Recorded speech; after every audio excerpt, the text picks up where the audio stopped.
Global skimmed milk powder and non-fat dry milk markets have seen significant volatility to start 2026, with prices climbing sharply. To help us understand this sudden and surprising strength in dairy markets, I'm joined by Nate Donnay. Thank you for joining us, Nate. Happy to be here. We've seen a sharp rally in global S&P and US NFDM prices in early 2026. What's behind this sudden surge?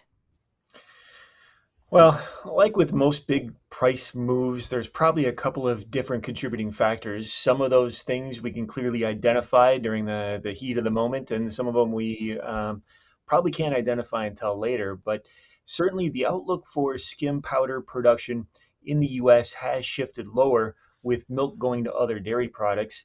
And that is driving some of this strength, but really the shift lower in the outlook for US powder production isn't big enough to justify the price strength that we're seeing around the world. I think a big part of the strength that we've seen has really been a short squeeze. The industry was pretty bearish on prices for the first quarter. We got into January, supplies weren't quite as burdensome as expected, and now everybody's rushed to cover their positions. And how do regional markets, US, Europe, Oceania, compare right now? Are we seeing true global tightness or localized pressure? The rally really started in the US mid-December, then we started to see some strength show up in New Zealand futures late December, early January. New Zealand spot market caught fire, and then around January 7th, the European market started to move higher. So we've seen strength across the major dairy exporters, but the strength has been led by the US, and the price increases have been the biggest in the US. So let's focus on the North American market. Demand appears steady, but higher prices may be tempering international interest. How sustainable is current demand at these levels? We did see improved global import demand in the second half of 2025 as prices were declining. Skim powder's relatively storable, and there's a tendency for end users and traders to stock up on powder when prices are declining, and then back away from the market when prices increase. So if the buy side believes that this price spike is temporary, they're going to step back from this thing and wait for those prices to move lower before they place bigger orders again. So I think the rally is going to run out of steam and prices are going to reset a bit. However, it does look like the US market is tight enough that US prices could stay at a premium compared to Europe and New Zealand, which is a change in the historic pricing relationships because the US just simply doesn't have the supply that we used to have.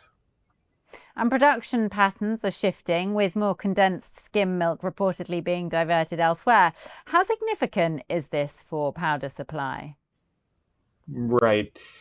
We have milk production that's growing about three times the normal pace in both the US and Europe. So the expectation was with this strong milk production, we would see strong non-fat dry milk and skim milk powder production, which would keep downward pressure on the market. However, in the US, new cheese capacity, strong demand for yogurt, and growing demand for high protein milk beverages are keeping the skim milk out of the dryers. This is having a significant impact on the production of surplus powder. The US exports about 70% of our skim powder production.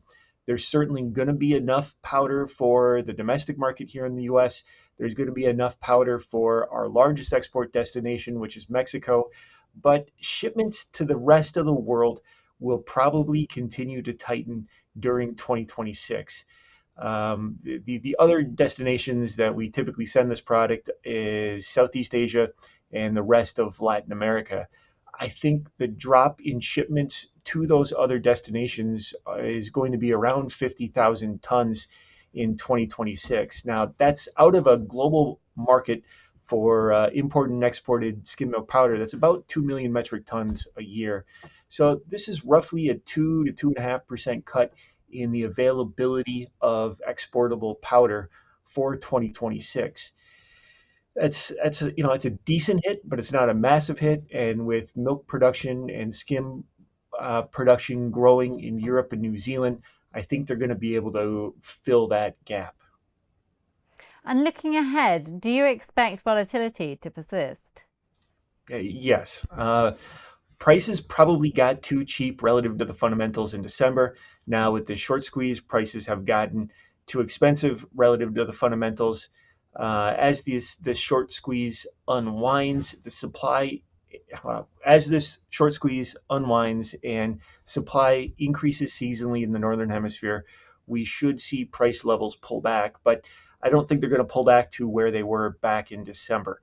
Um, Clearly, the supply and demand are in better balance than expected, and that means that even a small, unexpected change in supply or demand can push prices up or down through the course of 2026.